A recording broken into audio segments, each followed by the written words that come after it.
Bonsoir à tous, bienvenue de nouveau sur la chaîne de l'Examen Crypto. Nous sommes toujours le lundi 16 décembre 2024, cette fois-ci il est 17h10. On va faire un point en cette fin de journée sur la situation du Bitcoin qui est quand même très différente de ce qu'on a pu voir ces derniers temps. C'est-à-dire que là le Bitcoin est en train de pousser seul et les altcoins se retrouvent dans le rouge. C'est bizarre mais c'est comme ça et on va regarder ensemble pourquoi et on va regarder bien évidemment quelles sont les prochaines targets. Allez, on s'installe bien sûr confortablement et on démarre cette analyse technique. Mais je rappelle avant tout ce que je vais dire dans cette vidéo n'est en aucun cas un conseil financier. C'est à vous de faire vos propres recherches et n'oubliez pas que le trading des crypto-monnaies comporte des risques de perte partielle ou majeure. Alors, effectivement, comme vous pouvez le voir, on a un Bitcoin qui est en train de pousser aujourd'hui. Et oui, on a eu quand même quelque chose de très intéressant, c'est-à-dire qu'en fait, là, on est venu chercher une première fois dans la matinée la résistance majeure qui est ici à 105 500. Et puis derrière, qu'est-ce qui s'est passé? On a eu un rejet, ce qui nous a fait retracer du côté du Bitcoin. Regardez, on a eu quand même un très joli retracement. On est retombé quand même chercher les 103 330 et derrière, on est en train de reprendre de la force. Et donc là, on pourrait se dire, bah ouais, c'est chouette, le Bitcoin est en train de reprendre de la force, bah du coup les altcoins aussi, elles vont pump. Et ouais, mais non.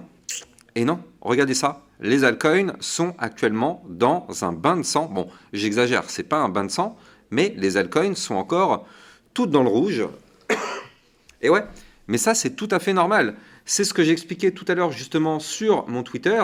J'expliquais que là, le problème du Bitcoin, c'est que là en ce moment, il est en train de reprendre de la dominance. Et vous le savez, quand le Bitcoin reprend en dominance, le problème c'est qu'il monte seul. Or, comme on l'a pu déjà le voir un petit peu dans ma vidéo de ce matin, on avait vu que le Bitcoin avait formé un très joli pattern bullish du côté de sa dominance. Et donc on avait vu que ce pattern pouvait entraîner une poussée de la dominance jusqu'aux 58, voire même les 59%. Donc effectivement, là ça veut dire quoi concrètement? Que le Bitcoin est en train actuellement de partir seul en prenant toutes les liquidités avec lui. Et oui, comme je vous le dis depuis maintenant des semaines et des semaines, nous ne sommes pas en alt season et nous n'avons jamais été pour le moment en alt season. Nous avons juste été dans une phase ces dernières semaines où le Bitcoin avait pump et les altcoins avaient un retard par rapport à cette poussée du Bitcoin et donc les altcoins ont tout simplement fait ce qu'on appelle un recover. Elles ont récupéré tout ce qu'elles devaient récupérer par rapport à la poussée haussière du Bitcoin. Donc là, les altcoins se sont servis du fait que là, le Bitcoin, entre le 11 novembre et décembre, en fait, on a eu une phase, on va dire, entre guillemets, de latéralisation, une sorte de phase où le Bitcoin a stagné un petit peu, ce qui a permis aux altcoins de rattraper leur retard. Mais là, le Bitcoin a dit stop. Le Bitcoin, lui, repart pour le moment tout seul. Et tant que cette Bitcoin dominance reprend de la force, malheureusement, les altcoins vont galérer pour reprendre de la force. Est-ce que ça veut dire que les altcoins ne peuvent pas monter? Non, bien évidemment, ne soyons pas naïfs. Ça veut tout simplement dire que les altcoins vont suivre le Bitcoin. Si le Bitcoin est dans le vert, forcément, petit à petit, les altcoins vont revenir dans le vert. Mais elles ne vont pas monter aussi fort que les pumps qu'on a connus ces dernières semaines, où là, vraiment, on a eu... c'était pas une alt season, mais on va dire que c'était un peu des prémices de ce qu'on pourrait avoir dans une vraie alt season.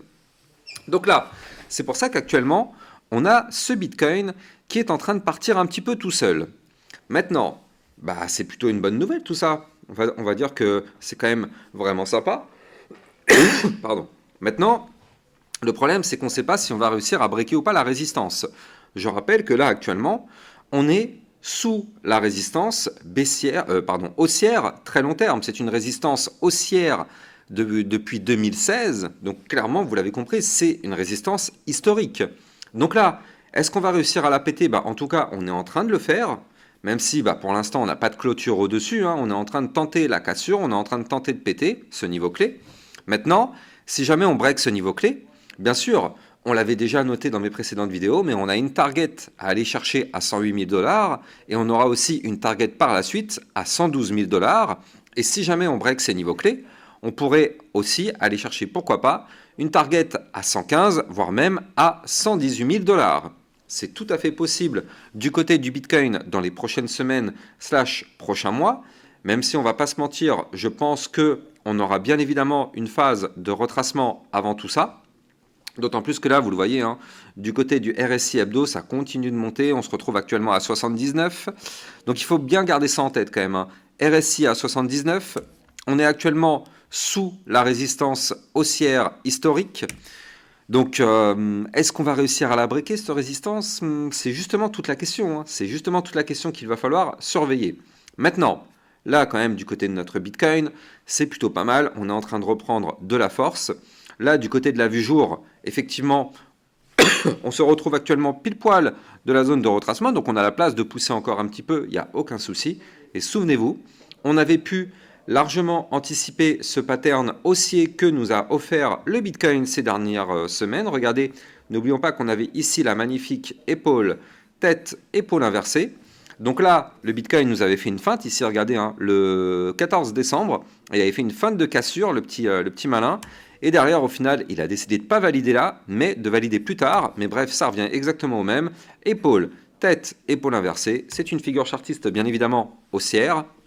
Et grâce à cette figure chartiste, justement, le Bitcoin pourrait prendre la direction des fameux 108 600 $. Donc ça, c'est ce qu'on pourrait aller chercher dans les prochains jours.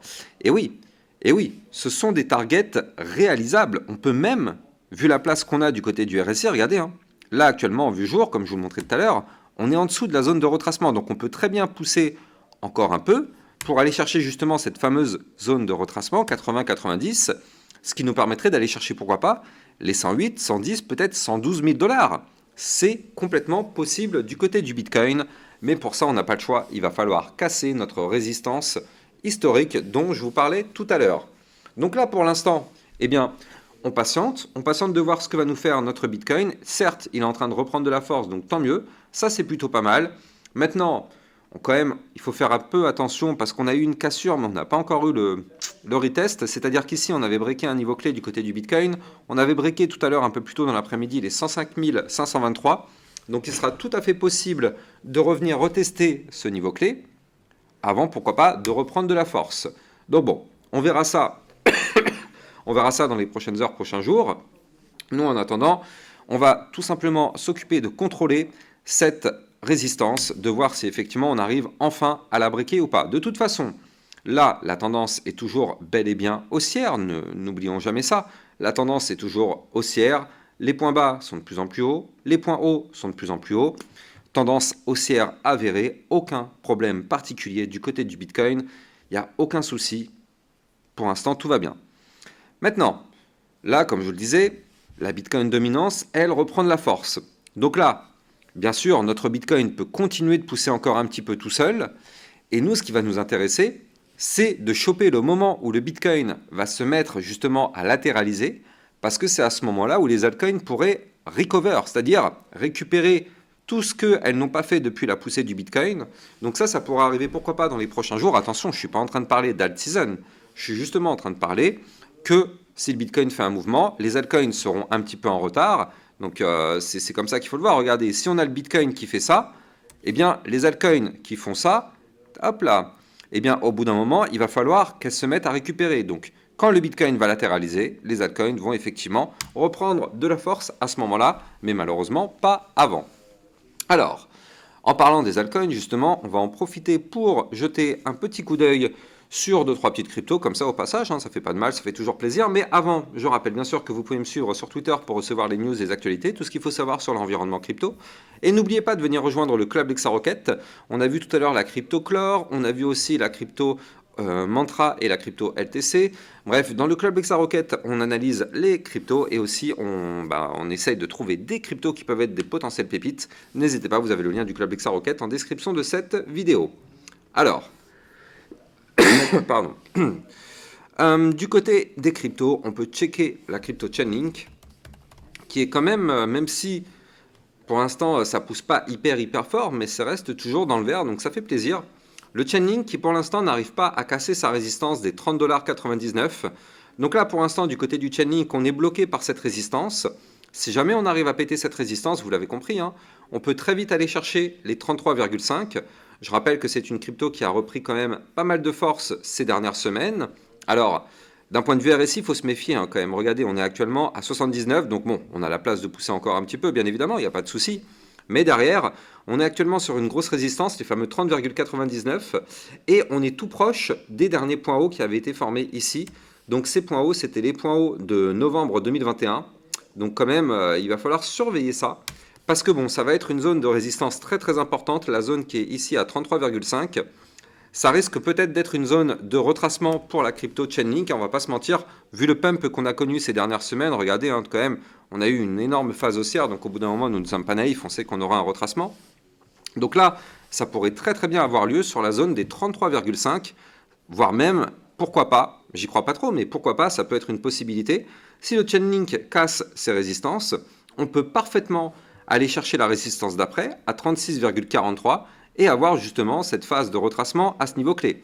Dans tous les cas, on sait qu'on aura un retracement tôt ou tard, de toute façon, on est quand même très très haut du côté du RSI, on a la place de pousser encore un petit peu, nous le voyons ici, mais on reste quand même très très haut, donc prudence quand même, prudence extrême du côté des cryptos qui ont ce type de configuration. Maintenant, si on dézoome un peu et qu'on se met d'un point de vue très long terme, regardez ça quand même, tellement c'est incroyable la configuration. Regardez, on avait formé une gigantesque tas séance qu'on avait pu quand même anticiper sur ma chaîne YouTube. Et donc grâce à cette tas séance, ça nous a permis de reprendre de la force. Et donc là, on est en train de prendre la direction quand même presque du dernier ATH en termes de clôture de bougie, 38,07.